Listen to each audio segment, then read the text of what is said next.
It should have been automatic for Caitlin Clark to enter 2025 as a front runner for MVP after a rookie season that was nothing short of historic, breaking 62 records, dragging a basement team to the playoffs, and finishing fourth in the MVP voting. However, you're not one to talk about personal accomplishments, so I think for myself that just having a year under my belt, knowing what to expect, and continuing to have fun playing basketball in front of these amazing fans will make me happy as long as we win. When they didn't pick A'ja Wilson, they made a number of excuses.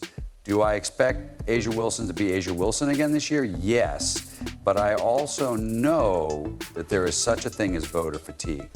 However, the tide has turned, and now Caitlin Clark is officially the front-runner to win the Most Valuable Player FanDuel Bet MGM.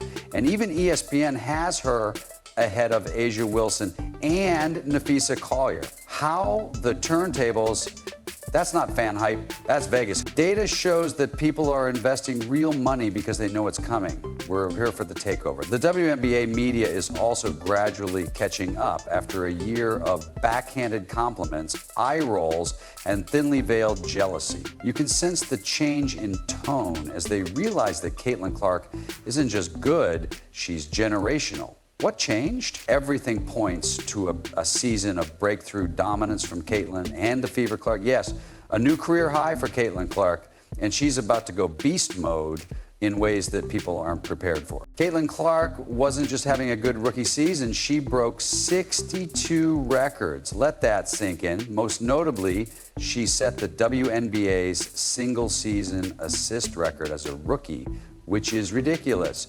She accomplished this while being the most talked about, scrutinized, and targeted player in the league, both on and off the court, with a team that was still figuring itself out. If you think she's winning MVP, watch this video and hit subscribe for more Fever updates. That's why she is my pick for the 2025 WNBA MVP. Broke the record for assists, which I don't think many people realize is crazy for a rookie's first year doing this after the Olympic snub.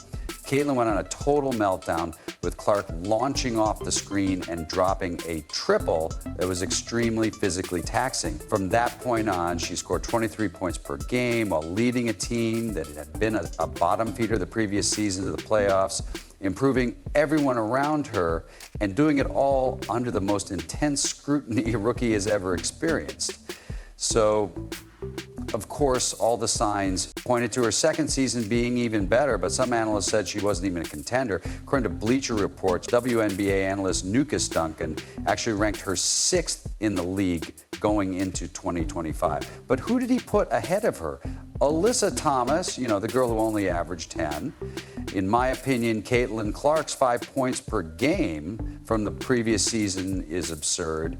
This is especially true given that, according to Duncan's ratings, she was ranked 4th in the MVP voting for the previous season, behind Azia Afisa Brianna. When ESPN decided that Caitlin Clark wasn't among the top 5 women's college basketball players of all time, despite being the all-time leading scorer, the face of a cultural movement, and the reason the championship game drew more viewers than the men's, it felt like too much already, especially placing her above players who had already won championships. It's one of those situations where people simply weren't ready to give Caitlin Clark her due, but now that same ESPN that once left. But this raises the question, hey, what happened? Well, a lot happened. And honestly, they were all there months ago. The signs, the momentum, the roster moves.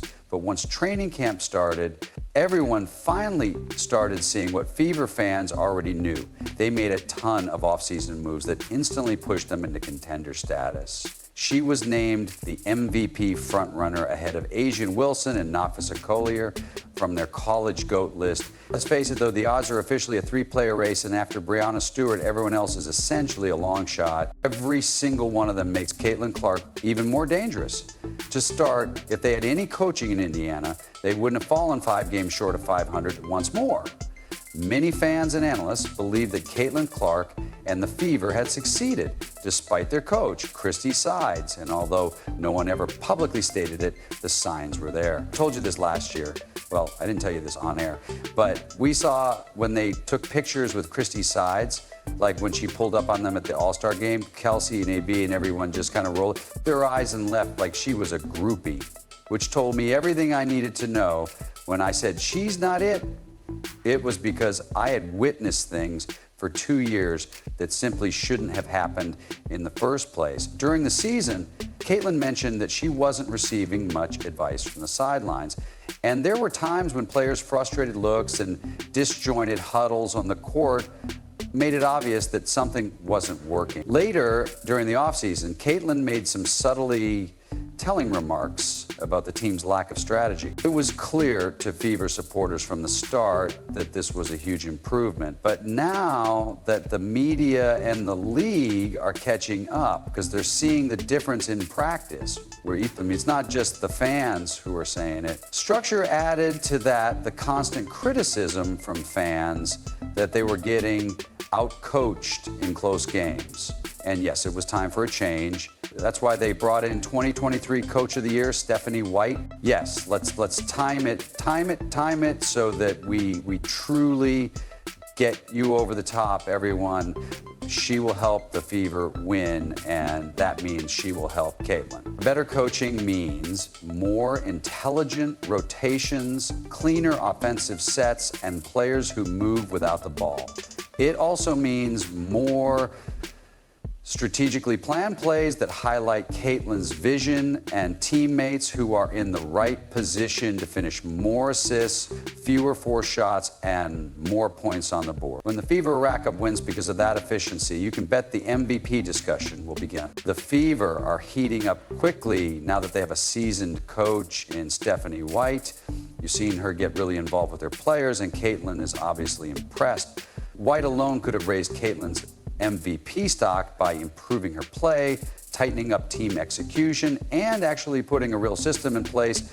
But when you add the new team, you're in danger of a full-on takeover. The Fever didn't just make moves, they made championship moves, signing winners Sydney Colson and Natasha Howard. Brianna Turner gave them depth and rim protection, and you can't forget Sophie Cunningham rebounds. Breezy is doing her part 3 on the way by. Sophie's good. Oh, number 9. She's the sassy, sharp-shooting, trash-talking Swiss Army knife that every team hates to play against but loves to have. She's already making her presence known in training camp and looks like the ultimate glue player. Of course, Dana Bonner is there, and I'm just glad to be. Dana Bonner is already the emotional fulcrum of this team, as evidenced by the way the players talk about her, how they light up when she's mentioned, and how they lean in when she speaks. She's not just a veteran, they treat her like a player coach. She's been through the wars, won titles, and brings that serene championship presence to a team full of talent, but hungry for direction, whether it's guiding younger players, keeping the team locked in, or simply keeping the energy up when the pressure hits. Dana is that voice in the room. But like any great team success, it's not just about gathering names, it's about how those names fit together, and that's what has people talking. Recently, the Seattle Storm's Lexi Brown gave some really insightful analysis, and she was spot on, but you have a Natasha Howard and a Dana Bonner who can just go straight out and get their own bucket, and they're huge. Okay, these are tall people. Okay, I think they're both about 6'3" and 6'4", right? So matchup nightmare. The biggest question going into training camp was how this team full of new faces, big personalities, and high expectations would gel. You can have all the talent in the world, but if the chemistry is off, the whole thing falls apart. From what we've seen so far, that won't be an issue because there is a clear sense of mutual respect. Get to go play the 3 again. She's an extremely underrated defender. Now that you have very elite rim protection in Bree Turner, you're going to keep Aaliyah Boston out of foul trouble, which means she will be a sail on the court. The leaders, Dana Bonner, Natasha Howard, and Stephanie White, have set the tone among the veterans and the younger stars, and it's clear that the rest of the roster wants to be there, learn, and win. Everyone knows we have a lot of talent, but you have to put that together because you won't be like, okay, you have all these great players, you step out on the court and it's going to work. Like, it's going to take a little bit of time to figure things out, how everybody works together. Debbie has been amazing, and it's clear that she's not just we didn't really have that in our locker room last year. So I'm really thankful for that. She's a fantastic basketball player as well, and she's won championships, so when she speaks, everyone listens. As a second-year point guard, I want to win for her because I know she deserves it, and I believe that sometimes the challenge for veterans is to help the younger players grow in terms of we have a core group that is pretty intense in general, but when players like DB, Tosh, Sid, and so if you come in and just demand excellence every day, it just takes it to a new level. To be honest, though, I think everyone in here is just full of great energy, and we know where we want to be at the end of the season. So I think people are just coming in with a great mindset every day, wanting to learn and wanting to be the best. That's just the supporting cast. We haven't even discussed Caitlin herself. She is a different player than she was the previous season, and there's a reason why she's in her sophomore year. She's more seasoned and has had time to really regroup and see exactly where she wants to go. Of course, they have a ton of new players and a new coach, and she finally got some real rest. There was no constant schedule, no bouncing from college to pro ball to overseas, just a few months of golf interviews, maybe some beach time, but don't get me wrong, there was a lot of training before the pictures were released. Caitlin Clark didn't just take a break, she reloaded and arrived at camp looking completely jacked. Although she may appear more formidable, the true significance of this isn't what it looks like, it's what it means for her game. On the floor, Red doubled off to Carter, whose jumper is good, and now has 12 points off the bench. As I mentioned in another video, Kennedy Carter's cheap shot wasn't just a dirty play, it was a turning point for Caitlin Clark, who gained 2 pounds in the month following it. Strength, confidence, and command of the offense. It was like a switch flipped. She became stronger, more physical, and even more determined early on. She led Clark by 9 points with a 3, and he's good wheeler. Now that she's obviously returned to the gym, she looks locked in, and the results show that her teammates have been raving about it. It's not just that she's bulked up, she's using that strength to control the game in a whole new way. Everyone talks about it, and I'll be able to see it on social media. Kayla has so strong muscles, and don't tell her I said that either, don't even bring it up, but I believe her strength.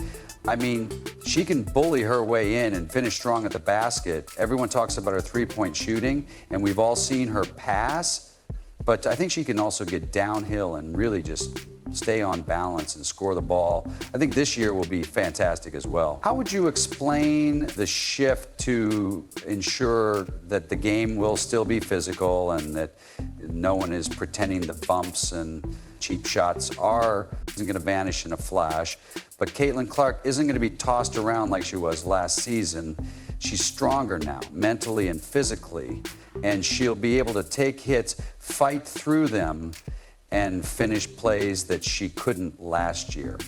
All of this comes with more confidence and her improved frame, off-season growth, loaded roster, elite coaching, and maturity are all in plain sight. That's why the WNBA media is finally doing what they should have done weeks ago, acknowledging that Caitlin Clark is not just in the MVP race, she may even be leading it. We talked about how the Olympic break was great for her to get some rest and come in with her legs underneath her. Now that she has an actual off-season, you know that she didn't play an unrivaled game or play overseas, so this is a lot of time for Caitlin to just get her body right and come in the best shape possible for this upcoming season.